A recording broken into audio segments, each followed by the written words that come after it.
जय माँ दुर्गे। आप सभी भक्तों को सादर प्रणाम। आप सभी भक्तों का दिन शुभ और मंगलमय हो। माँ भगवती की कृपा सदा सर्वदा आप सभी के जीवन पर बनी रहे। आज की इस वीडियो में आप सुनेंगे नवरात्रि के दूसरे दिन सुने जाने वाले श्री दुर्गा सप्तशती के अध्याय का पाठ। श्री दुर्गा सप्तशती दूसरा अध्याय।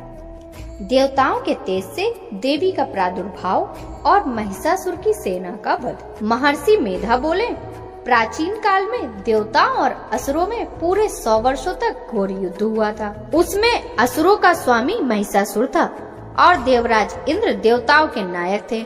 इस युद्ध में देवताओं की सेना परास्त हो गई थी और इस प्रकार संपूर्ण देवताओं को जीतकर महिषासुर इंद्र बन बैठा था। युद्ध के पश्चात हारे हुए देवता प्रजापति श्री ब्रह्मा को साथ लेकर उस स्थान पर पहुँचे जहाँ पर भगवान शंकर और श्री हरि विष्णु विराजमान थे। देवताओं ने अपनी हार का सारा वृतांत भगवान श्री हरि और शंकर जी से कह सुनाया। वे कहने लगे, हे प्रभु, महिषासुर सूर्य, इंद्र, अग्नि, वासु, चंद्रमा, यम, अरुण, वरुण तथा अन्य देवताओं के सारे अधिकार छीनकर सबका अधिष्ठाता स्वयं बन बैठा है। उसमें समस्त देवताओं को स्वर्ग से निकाल दिया। वे मनुष्यों की तरह पृथ्वी पर विचर रहे हैं। दैत्यों की सारी करतूत हमने आपको सुना दी। आपकी शरण में इसलिए आए हैं कि आप उनके वध का कोई उपाय सोचें। देवताओं की बातें सुनकर भगवान श्री हरि और शंकर जी दैत्यों का बड़ा क्रोध आया। उनकी भौहें तन गई और आंखें लाल हो गई। गुस्से में भरे हुए भगवान विष्णु के मुख से एक महान तेज निकला। उसी प्रकार का तेज भगवान शंकर, ब्रह्मा और इंद्र आदि दूसरे देवताओं के शरीर से प्रकट हुआ। फिर वह सारा तेज मिलकर एक हो गया और तेज का वह पुंज ऐसा दिखाई देता था जैसे कि जाज्वल्यमान पर्वत हो। देवताओं ने देखा कि उस पुंज की ज्वाला चारों ओर फैली हुई थी और देवताओं के शरीर से प्रकट हुए उस तेज की किसी अन्य तेज से तुलना भी नहीं की जा सकती थी। एकत्रित होने पर वह तेज एक देवी के रूप में परिवर्तित हो गया। अपने प्रकाश में तीनों लोकों में व्याप्त जान पड़ा। जो भगवान शंकर का तेज था उससे देवी का मुख प्रकट हुआ। यमराज के तेज से उनके सिर के बाल बने। भगवान श्री हरि विष्णु के तेज से उनकी भुजाएं बनी। चंद्रमा के तेज से दोनों स्तन, इंद्र के तेज से कटी प्रदेश और वरुण के तेज से जंघा और पिंडली तथा पृथ्वी के तेज से नितंब भाग बना। ब्रह्मा जी के तेज से दोनों चरण और सूर्य के तेज से उनकी अंगुलियां उत्पन्न हुई। वसुओं के तेज से हाथों की उंगलियां और कुबेर के तेज से नासिका बनी। प्रजापति के तेज से उनके दांत और अग्नि के तेज से उनके तीनों नेत्र बने। संध्या के तेज से उनकी भवें और वायु के तेज से उनके कान प्रकट हुए। इस प्रकार उन देवी का प्रादुर्भाव हुआ था। महिषासुर से पराजित देवता उस देवी को देखकर अत्यंत प्रसन्न हुए। भगवान शंकर ने अपने त्रिशूल में से एक त्रिशूल निकालकर उस देवी को दिया और भगवान विष्णु ने अपने चक्र में से एक चक्र निकालकर उन्हें अर्पित कर दिया। वरुण ने देवी को शंख भेंट किया, अग्नि ने उन्हें शक्ति दी, वायु ने उन्हें धनुष और बाण दिए। सहस्त्र नेत्रों वाले श्री देवराज इंद्र ने अपने वज्र से उत्पन्न करके वज्र बना दिया। ऐरावत हाथी से एक घंटा उतारकर देवी को भेंट किया।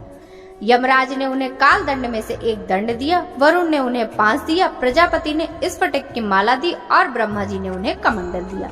सूर्य ने देवी के समस्त रोमों में अपनी किरण का तेज भर दिया। काल ने उन्हें चमकती हुई ढाल और तलवार दी तथा क्षीर सागर ने उज्जवल हार और दिव्य वस्त्र उन्हें भेंट किए। इनके साथ ही दिव्य चूड़ामणि, 2 कुंडल, कड़े, उज्जवल अर्धचंद्र, बाहों के लिए बाजूबंद, चरणों के लिए नुपुर, गले के लिए सुंदर हंसली और अंगुलियों के लिए रत्नों की बनी हुई अंगूठियां उन्हें दी। विश्वकर्मा ने उन्हें फरसा दिया और साथ ही अनेक प्रकार के अस्त्र और अभेद कवच दिए। इसके अतिरिक्त उन्हें कभी न कुम्हलाने वाले सुंदर कमलों की मालाएं भेंट की।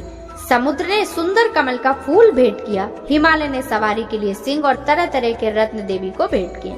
यक्ष राजकुमार ने मधु से भरा हुआ पात्र और शेषनाग ने उन्हें बहुमूल्य मणियों से विभूषित नागहार भेंट किया। इसी तरह दूसरे देवताओं ने भी देवी को आभूषण और अस्त्र देकर उनका सम्मान किया। इसके पश्चात देवी ने अट्टहार के साथ उच्च स्वर से गर्जना की। उनके इस भयंकर नाद से आकाश गूंज उठा। देवी का यह उच्च स्वर किया हुआ सिंहनाद समा न सका।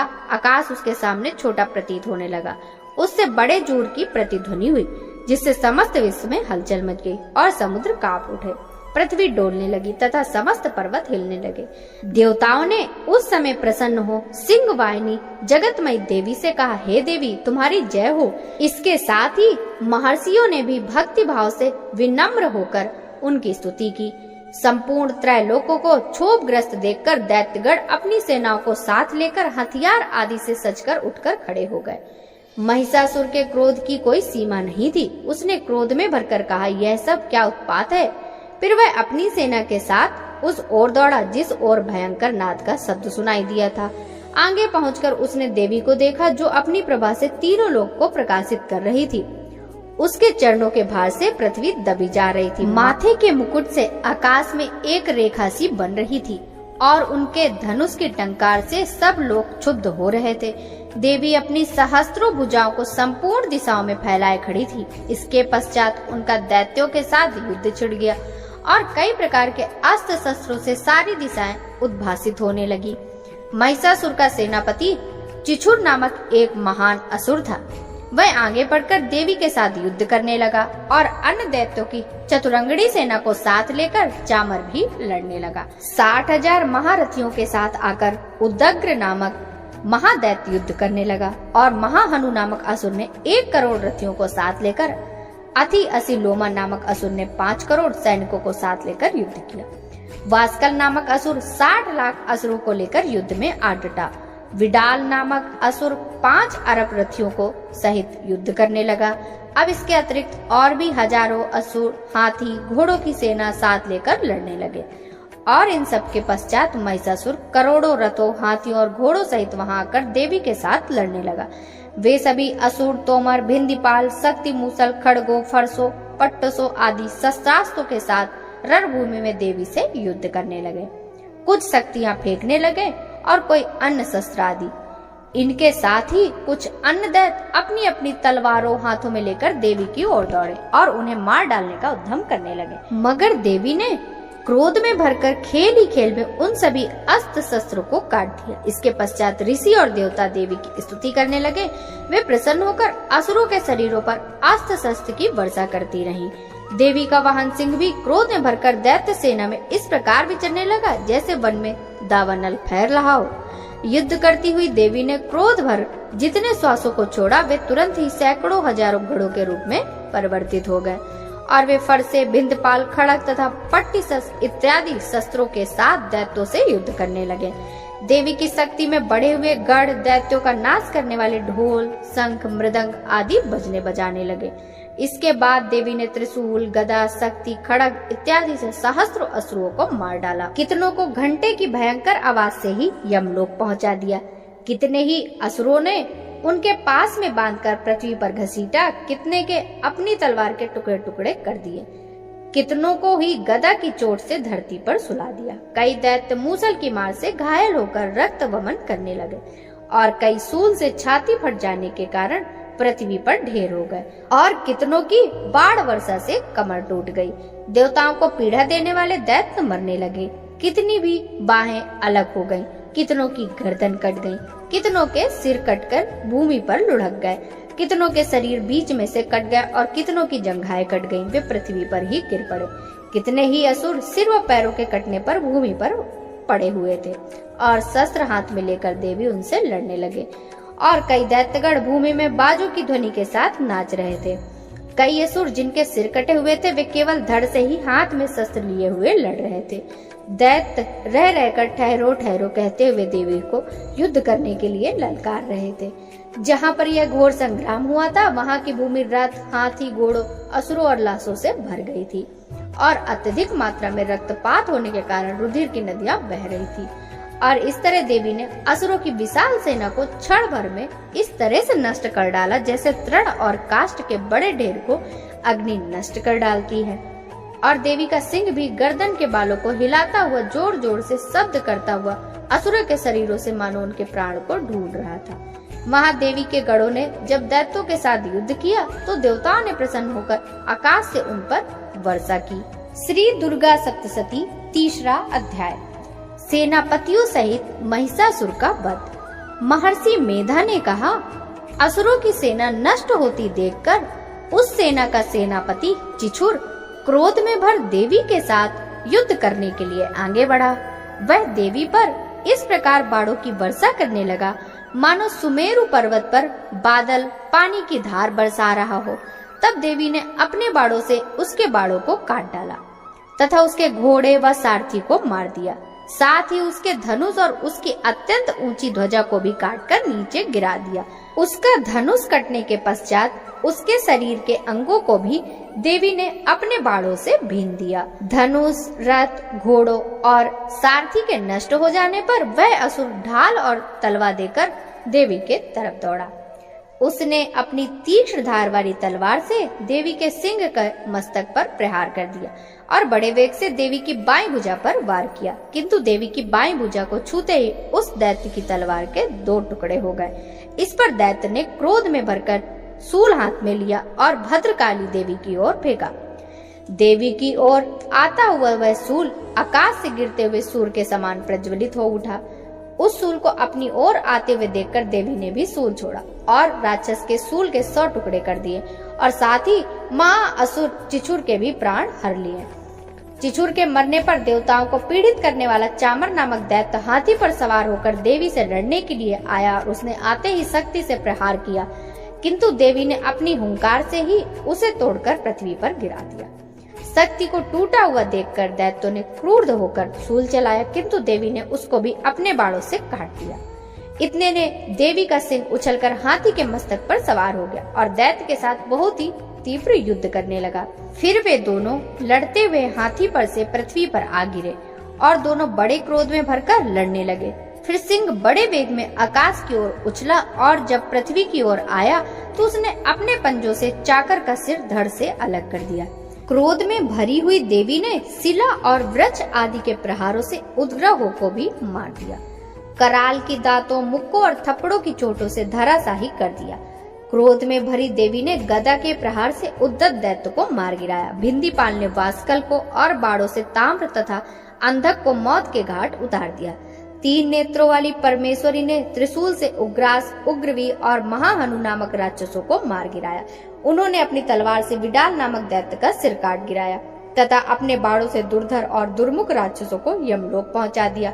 इस प्रकार जब महिषासुर ने देखा कि देवी ने मेरा सेना का नष्ट कर दिया, वह भैंसे का रूप धारण करके देवी के गढ़ों को दुख देने लगा।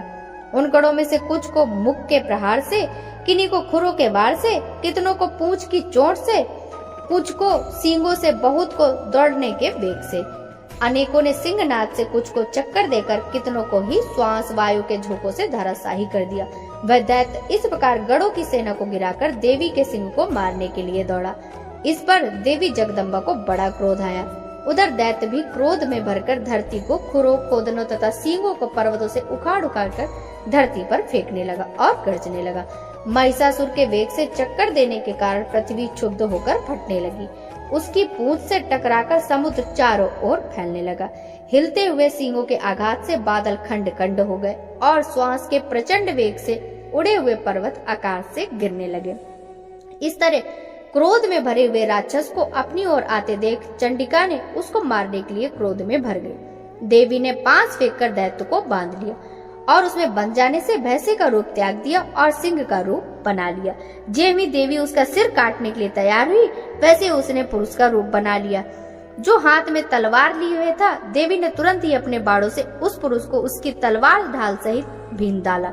इसके पश्चात वह हाथी के रूप में दिखाई देने लगा। अपनी लंबी सूंड से देवी के विशाल सिंह को खींचने लगा तथा गर्जना करने लगा। देवी ने अपनी तलवार से उसकी लंबी सूंड काट डाली। तब असुर ने एक बार फिर भैंसे का रूप धारण कर लिया और पहले ही तरह चर अचर जीवों सहित समस्त त्रिलोक को व्याकुल करने लगा। इसके पश्चात क्रोध में भरी हुई देवी बारंबार उत्तम मधु का पान करने लगी और नेत्रों को लाल करके हंसने लगी।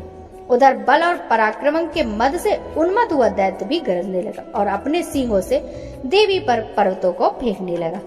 देवी अपने बाड़ों से उसके फेंके हुए पर्वतों को चूर्ण करती हुई बोली, ओ मूढ़, जब तक मैं मधु पान कर रही हूँ तब तक तू गरज ले और फिर मेरे हाथों तेरी मृत्यु हो जाने पर देवता गरजेंगे। महर्षि मेधा ने कहा। यूं कहकर देव उछल उछल कर उस दैत्य पर चढ़ गए और उसको अपने पैर से दबाकर सूल से उसके गले पर आघात कर दिया।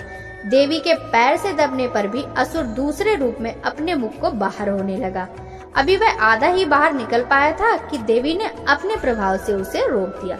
जब वह आधा ही निकला युद्ध करने लगा तो देवी ने अपनी तलवार से उसका सिर काट दिया।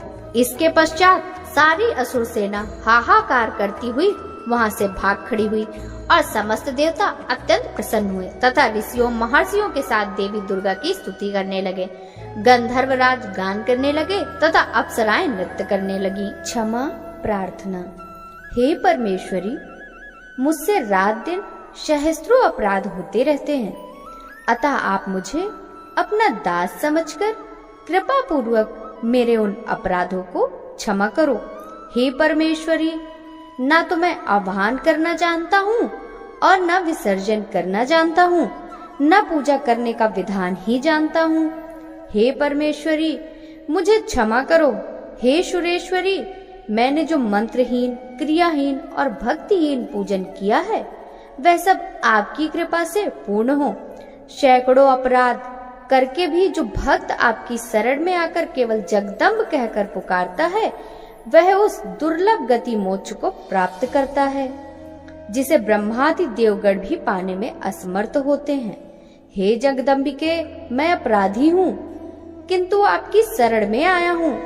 इस समय मैं दया का पात्र हूँ, तुम जो चाहे करो। हे देवी, हे परमेश्वरी, अज्ञानवश या बुद्धि भ्रम होने के कारण भूल से जो कुछ भी मैंने कम या अधिक कर दिया हो वह सब क्षमा कर प्रसन्न हो।